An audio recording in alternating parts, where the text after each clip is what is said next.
आज जो कुछ हुआ है इसमें जयशंकर साहब का या भारत का जो एक उनका रिजर्वेशन है कि नॉट टू स्टार्ट डायलॉग और ट्रेड और एनीथिंग, उसको तकवीत मिल रही है। मुझे जो दुख ये है कि आज पाकिस्तान के इदारे इतने कमजोर लग रहे हैं, कोई नहीं कमजोर होते, लेकिन एटॉमिक पावर के इदारे इतने कमजोर नजर नहीं आने चाहिए। मुझे ये एहसास है इस चीज का कि दुनिया इसको किस तरह लेगी, दुनिया किस तरह लेगी, इसके कॉन्सिक्वेंसेस क्या होंगे। और जो कीमत आज आप इंटरनेशनल मीडिया और चीजें जहां चल रही हैं, इसकी कीमत पाकिस्तान अदा करेगा।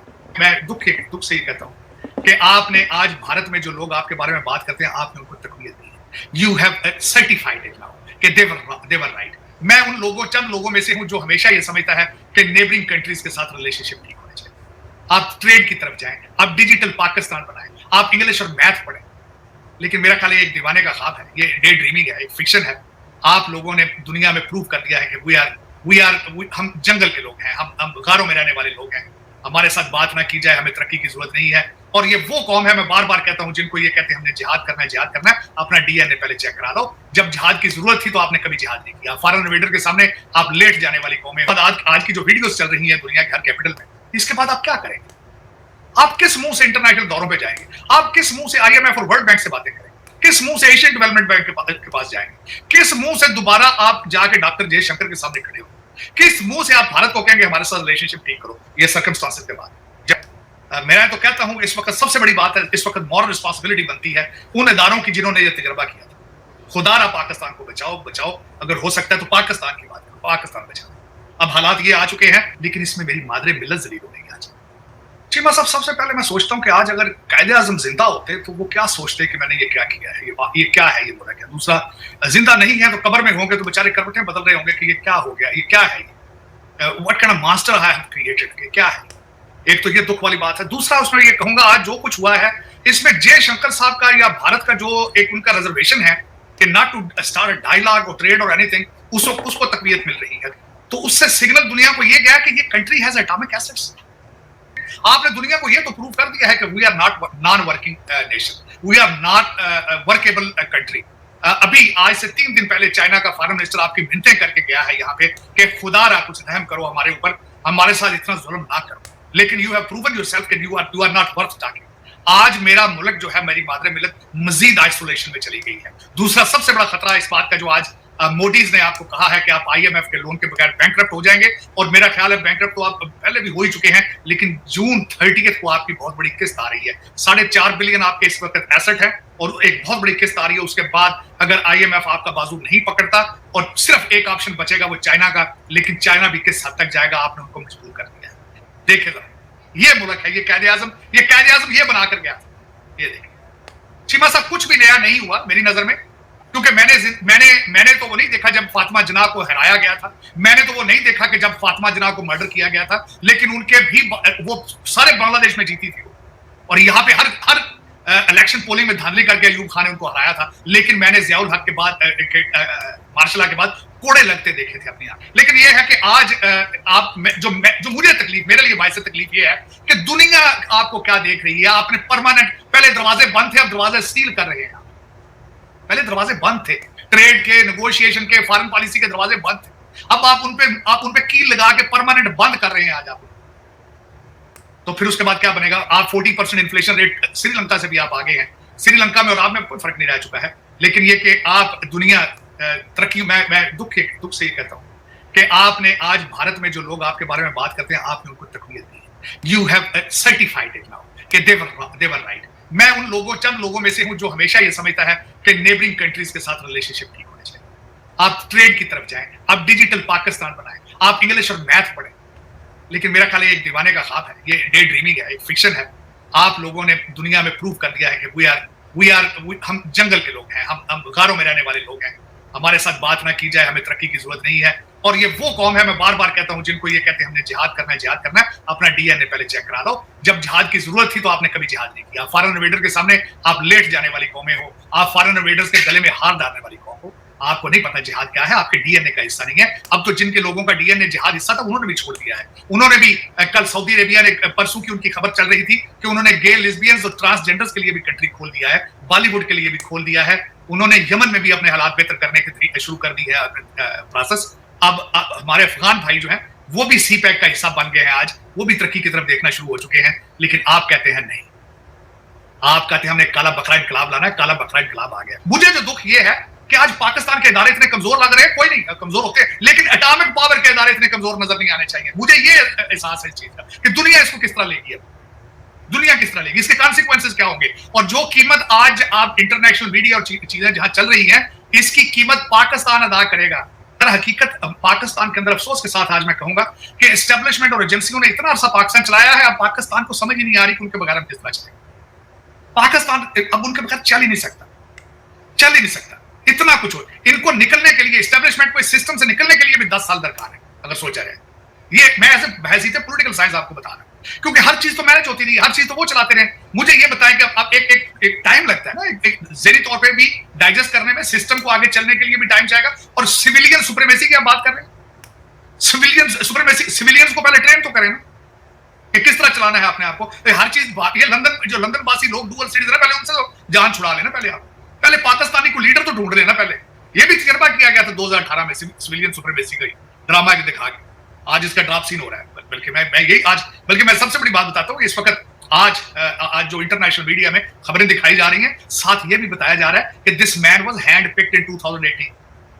अल जजीरा पे भी खबर यही है, ब्लूमबर्ग के ऊपर भी खबर यही है, the Imran Khan is arrested, but उसके साथ ये भी पैराग्राफ लिखा होता है कि this was picked by the army, he was picked, hand picked, he did not win the election. लेकिन इसमें मेरी मादरे मिल्लत जलील हो रही है। आज मादरे मिल्लत इसलिए जलील हो रही है, आगे ट्रेड किन के साथ करोगे, आगे दुनिया को किस तरह बताओगे कि atomic assets are still safe. ये क्वेश्चन आएगा आगे, दुनिया फिर कहेगी कि you are not, it's not worth talking to you, it's not worth you cannot be a trustworthy partner in any game।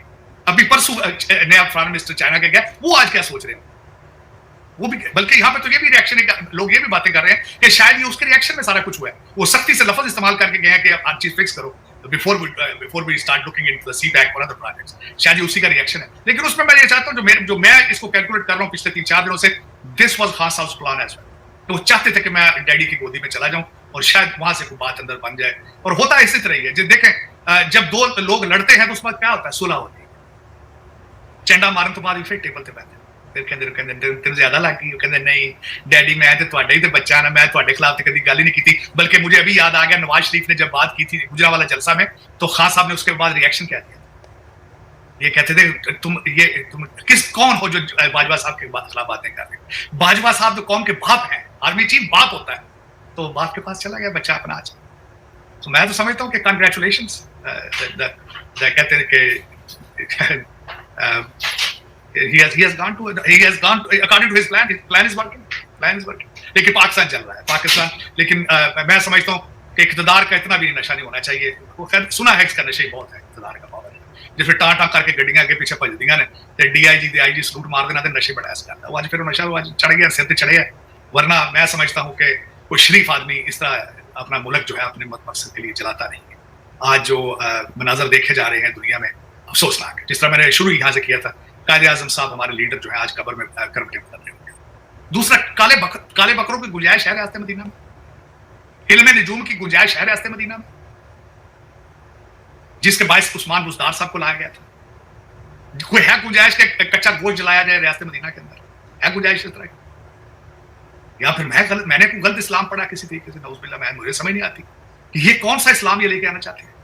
मेरे कई यार दोस्त हैं, सैयद हैं, कई लोग जो मैं जानता हूं जो कि बड़े कमिटेड हैं इस्लाम के साथ, जिनके अबाव अजदाद जो थे वो इराक से आए थे या तबलीग के लिए, ईरान से आए थे तबलीग के लिए, या जिनके अबाव अजदाद, मैंने आज तक उनके घरों में जिंदा कच्चा गोश्त जलते मैंने नहीं देखा है।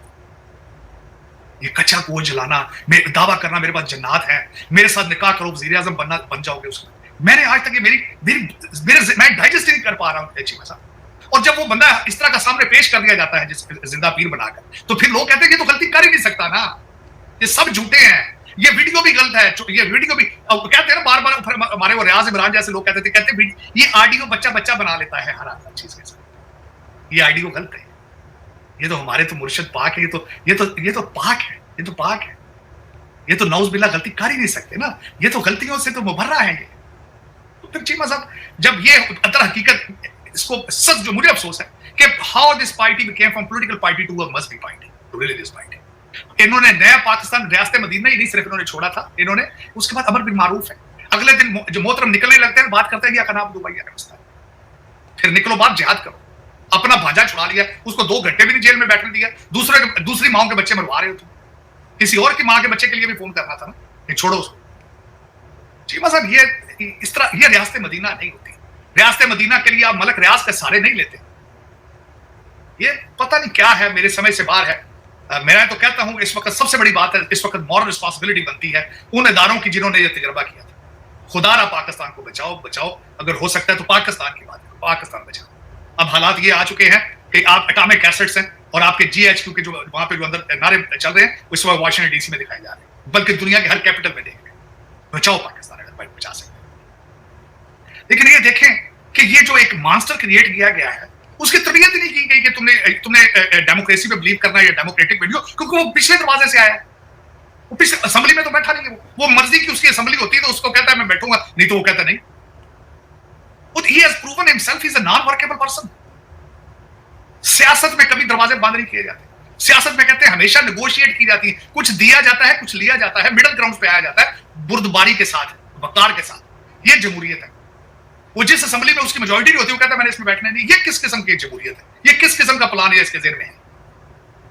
अब देख रहे 16 सितंबर है, वो तड़प रहा है। 16 पहले आर्मी चीफ के लिए उसने लॉन्ग मार्च किया था, फिर लोग पूरे नहीं पहुंचे इस्लामाबाद पे अटैक करने के लिए तो पिंडी से वापस चला गया। अब उसका दूसरा टारगेट 16 सितंबर है क्योंकि उसमें आर्मी चीफ के रिटायर होना है। अगर ये है, ये इसको जमहूरियत आप कहते हैं? इसको आप कहते हैं मुज़ाकरात है? इसको कहते हैं कि वर्केबल पर्सन है कि जो चीज उसकी मर्जी की नहीं हो रही है वो कहता है मैं नहीं खेलूंगा आपके साथ। ये क्या है? क्योंकि ये अदारों ने इसकी तरबियत नहीं की। वो कहता है ना लोगों को, एमएलए को पकड़ के ला के ये कराते थे सारा कुछ। वो कहता है, खुद कहता है, बाजवा साहब की खुद की स्टेटमेंट, वो कहते थे अपोजिशन सारी को पकड़ के जेल में डाल दो। ये जमहूरियत पसंद आदमी है। इसके साथ किस तरह डील करेंगे आप? मेरी समझ से बाहर। सबसे बड़ा प्रॉब्लम इस वक्त मेरे ख्याल में पीडीएम के लिए भी सबसे बड़ा मसला यही है। बल्कि वो डरते हैं, वो कहते हैं इससे बात क्या करनी, सुबह कुछ कहता है शाम को कुछ कहता है। इसी तरीके से वो एस्टैब्लिशमेंट कहती होगी वो यार किसी जगह पे तो रुकता ही नहीं। अब तो बड़ी खुल के बातें नहीं आ रही है, वो आता ही कहता है मैं आर्मी चीफ को तब्दील कर दूंगा, 3-4 अफसर ऊपर वाले चेंज करके। ये भी रूमर्स आ रहे हैं बाहर, जो अंदर प्लान बना के बैठा है। लेकिन इस तरह मुल्क चलते हैं। इस जो उनका स्टाइल है, जो उनके आइडियाज है, जो उनका आगे मैंडेट है, इससे पाकिस्तान किस तरह आगे चलेगा?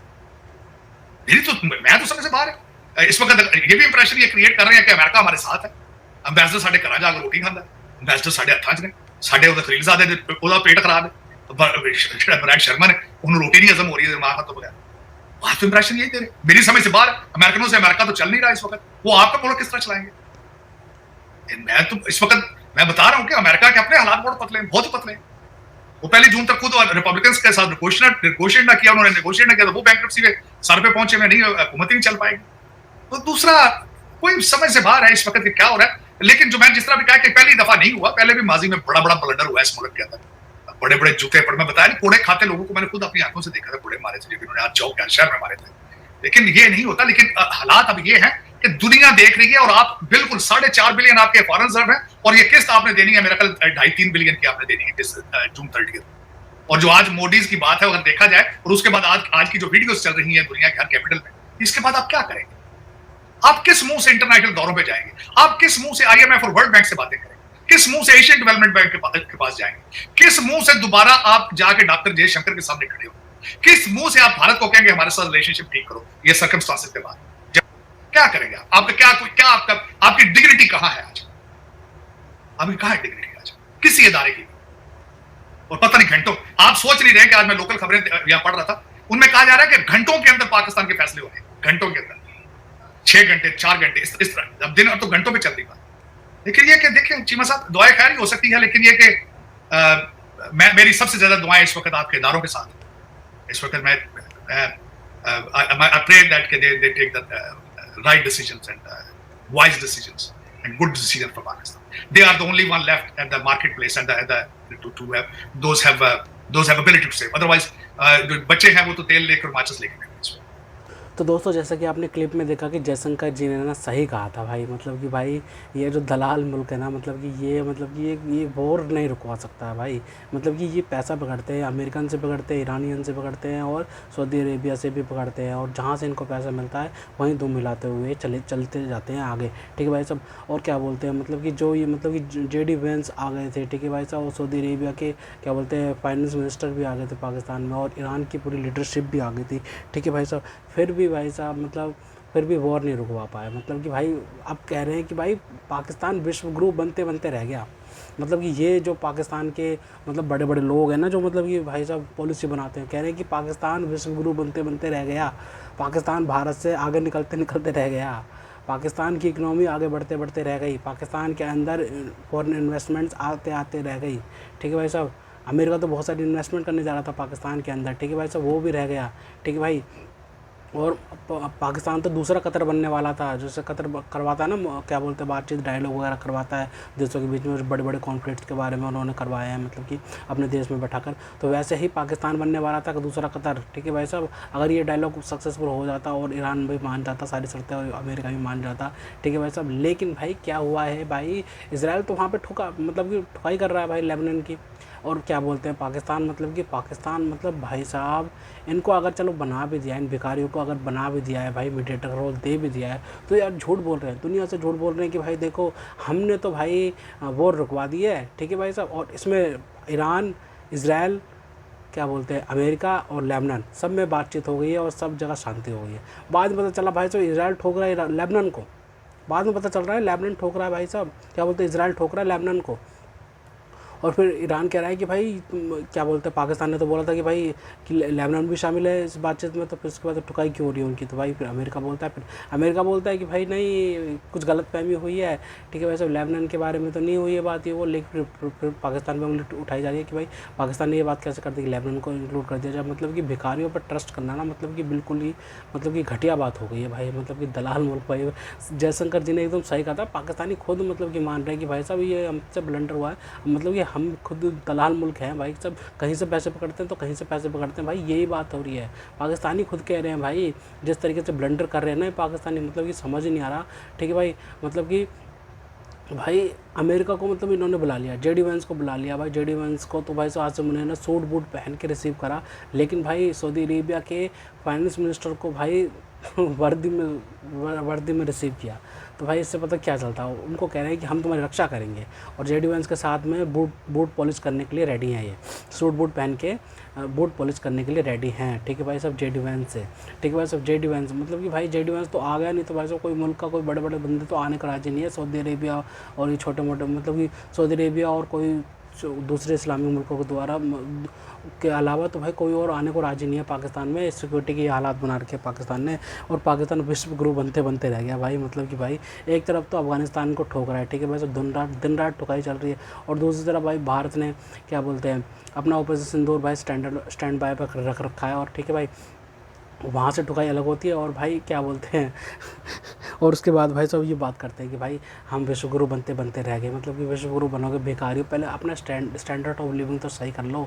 ठीक है भाई साहब, इतना बड़ा मुल्क दे दिया तुम्हें चलाने के लिए, तुम्हें चलाया नहीं जा रहा, भीख मांग मांग के चला रहे हो। मतलब कि तुमने भाई कोई रिफॉर्म्स नहीं करे, अपने आवाम को सहूलियात नहीं देते भाई साहब, सब्सिडी वगैरह कुछ नहीं देते, जो होती है वो भी छीन लेते हैं, क्योंकि भाई साहब IMF इनकी गर्दन पकड़ लेता है और कहता है कि हटाए सारी सब्सिडी वगैरह सब कुछ हटा। ठीक है भाई साहब, कोई सहूलियत नहीं देनी भाई साहब अपने आवाम को। ठीक है भाई साहब, खून चूसो भाई साहब, ये मतलब कि इतना टैक्स लगाओ कि भाई साहब आवाम पिस जाए। तो भाई ये सब चीज़ें पाकिस्तान में होती हैं भाई, ये सब चीज़ें अभी भी एग्जिस्ट करनी है। पोलियो जो है भाई साहब पूरी दुनिया से ख़त्म हो चुका है। पाकिस्तान इस्लामिक जमहूरिया पाकिस्तान में आज भी है, इस्लामिक जमहूरिया पाकिस्तान में आज भी है पोलियो। ठीक है भाई, ये 5 बिलियन का लोन है ना जो लेने के लिए मतलब कि उतावले हो रखे हैं भाई, मतलब क्योंकि भाई IMF ने बोला है कि भाई साहब जल्दी से जल्दी हमारी किस्त पूरी करो। और क्या बोलते हैं UAE ने $3.5 अरब अपना मांग लिया पैसा वापस का। उन्होंने तो कहा है कि भाई साहब हमारा पैसा वापस करो, तो पाकिस्तान ने 3.5 अरब तो नहीं, लेकिन 2 अरब धोने का बोल दिया कि 2 अरब हम आपको वापस करेंगे, क्या बोलते हैं UAE को। ठीक है भाई साहब, तो फिर ये कहाँ से लाएंगे, तो सऊदी अरेबिया से, और क्या बोलते हैं सऊदी अरेबिया से इन्होंने बातचीत करनी शुरू कर दी है कि सऊदी अरेबिया हमें पैसा देगा। ठीक है भाई, सऊदी अरेबिया से इन्होंने बात करनी शुरू कर दी, और कतर से बात करनी शुरू कर दी है कि भाई कतर और सऊदी अरेबिया अब हमें पैसा देंगे। ठीक है भाई साहब, कतर को भी हम सिक्योरिटी देंगे और सऊदी अरेबिया को तो देंगे ही भाई। और सऊदी अरेबिया में इन्होंने फौजी भेज दिया है, ये बड़ी बात है।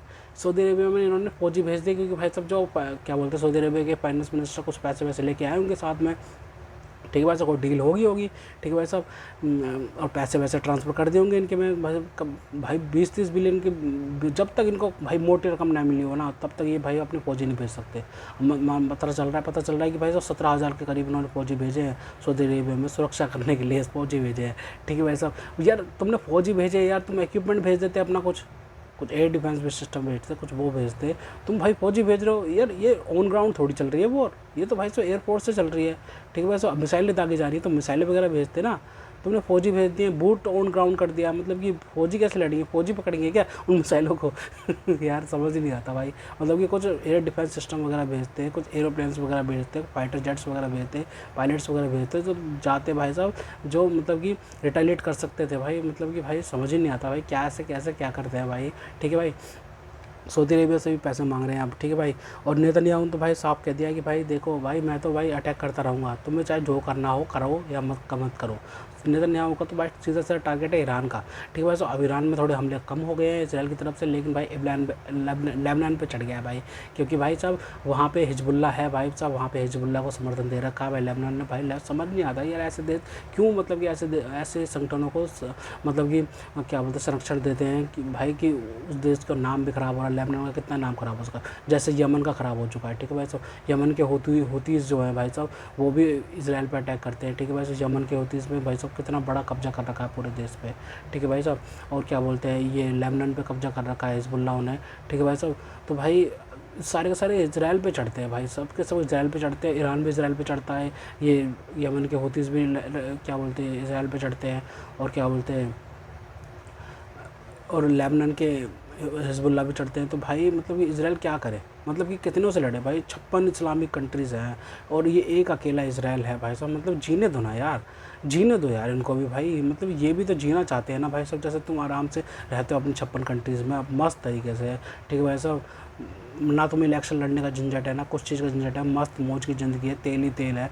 तो भाई उनको भी जीने दो, उनका भी हक है भाई साहब। तुम ईरान ने तो सीधे सीधे पंगे लिए ना भाई साहब। ईरान को हमें पता नहीं है कि भाई ईरान क्या क्या बोलता रहा है और क्या क्या समर्थन करता रहा है, जब इसराइल फ़लस्तीन की वॉर के अंदर भी मतलब कि भाई कितना कितना समर्थन करता रहा है ईरान। क्या ज़रूरत थी भाई तुम्हें यार, अपने मुल्क को देखो, अपनी आवाम को देखो भाई साहब। इतनी इन्फ्लेशन कर दिया तुमने ईरान के अंदर, इतना कुछ हो रहा है ईरान के अंदर भाई, वो जनता कहाँ जाएगी तुम्हारी ईरान की भाई, कहाँ कैसे करेगा कोई। तो भाई मतलब थोड़ा सोचना तो चाहिए कि भाई मतलब उनके देश को भी तो मतलब कि ज़रूरत है भाई साहब, वो भी आगे बढ़ सके अमेरिका की तरह और भी विकसित देशों की तरह, भारत की तरह। अब तो भारत में इतनी स्टैंडर्ड ऑफ लिविंग इतना बढ़िया हो गया भाई, भारत के अंदर कोई दिक्कत नहीं होती जब से मोदी गवर्नमेंट आई है, ठीक है भाई साहब।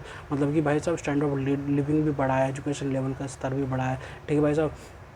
और पे ग्रेड भी अच्छी मिलती है। तो भाई मतलब कि भारत के अंदर इतना टूरिस्ट बढ़ता है, तो भाई वैसे ही ईरान में क्यों नहीं करते हो भाई। ईरान के अंदर मतलब कि कोई टूरिस्ट आने को तो रेडी नहीं है। तो भाई सबसे पहली बात मतलब कि भाई मतलब किसी भी देश का ना भाई मतलब कि बहुत बड़ा हिस्सा जो है ना टूरिस्ट से आता है।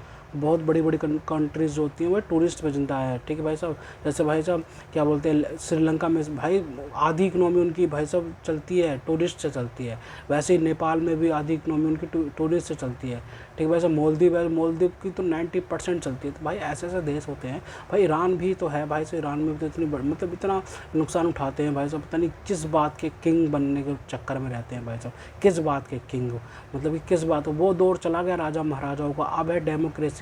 यहाँ पे भाई जनता का राज है, आवाम का राज है। जनता भड़कती है ना तो भाई साहब क्या होता है, वो नेपाल में देखा था जैसे जर्नलिस्ट घुस गए थे ना भाई गवर्नमेंट में, तो भाई पता चला था। तो खैर तो दोस्तों अगर आपको हमारी ये वीडियो पसंद आई तो कम से कम व्हाट्सएप पर जरूर शेयर कीजिएगा, साथ साथ चैनल को सब्सक्राइब करके हमारा मनोबल जरूर बढ़ाएगा, ताकि हम आपके लिए ऐसे ही मनोरंजन बनाते रहें। तो कैसे मिलते हैं आपसे अगली वीडियो में, तब तक के लिए जय हिंद।